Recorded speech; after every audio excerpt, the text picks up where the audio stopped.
friends, welcome back to my channel. Stefy here. Today's video is going to be a foundation review, and I'm going to be reviewing the new Max Factor Miracle Touch foundation. Now this has been kind of going around worldwide for a while, but it's only just been available in Malta recently, so I thought I'd kind of just give this a review.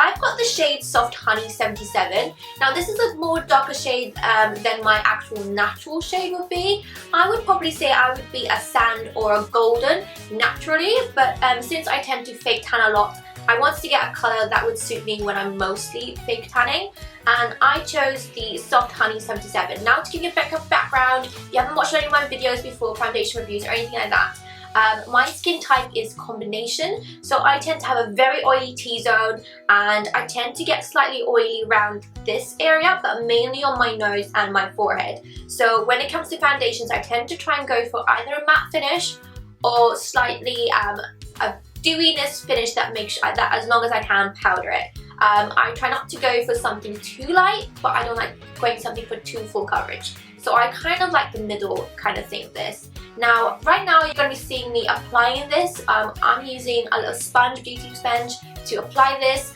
You're going to see me really work this onto the skin. First impressions, I can say that it's more of a light to medium coverage. It isn't one of those thick coverages that you can either go for if you have maybe the other Max Factor foundations with a slightly thicker consistency. But with this one is a blur and nourish. So basically what it's going to do is going to blur any fine lines or anything like that, and it's just going to kind of give you a one skin tone basically. So it'll just blur everything out, nourish everything out, and just give you a one skin tone kind of color.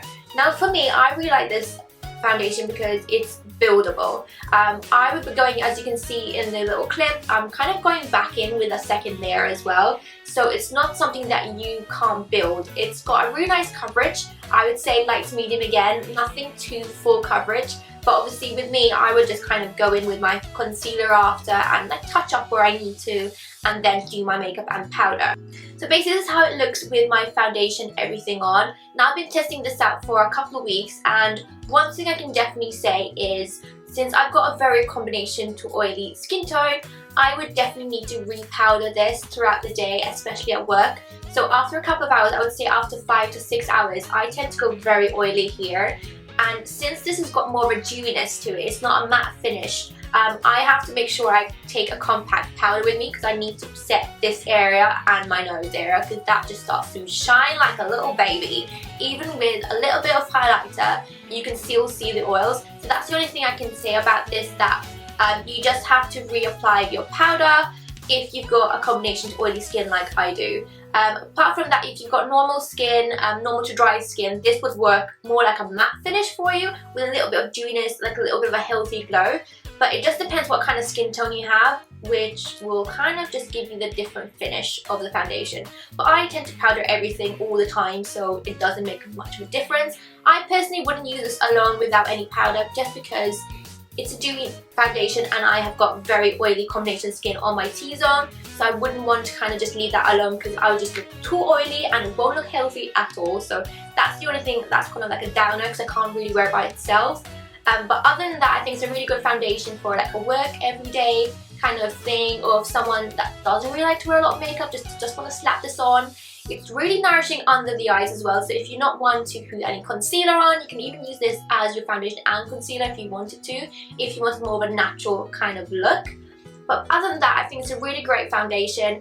Light to medium, as I said. You can still build it up if you want a bit more build, but it won't go to full coverage. It will kind of stop at medium and stop there, but you can always build that up with a bit of concealer and everything on after that. So I really hope you like this little mini review on the Max Factor Miracle Touch foundation. Quick note as well, there's no SPF in here, so you won't get any flashbacks or anything with this foundation. They come in a wide range of varieties of shades, so you should be able to find loads of different shades for you in pink or yellow tones and stuff like that. So if you haven't tried this already, go have a look in your local pharmacies, stores, Boots, wherever you are in the world. Go have a look and try your shades. I would say if you want that self tans or fake tans, try this 77 Soft Honey. This is one that I felt that was very similar to all my other fake tan foundations. So have a look at this. Thank you for watching this review. Thumbs up if you haven't already. Subscribe down below. The link will be somewhere down here. And I'll see you guys in my next video. Have a lovely day, and yeah, see you guys soon. Bye!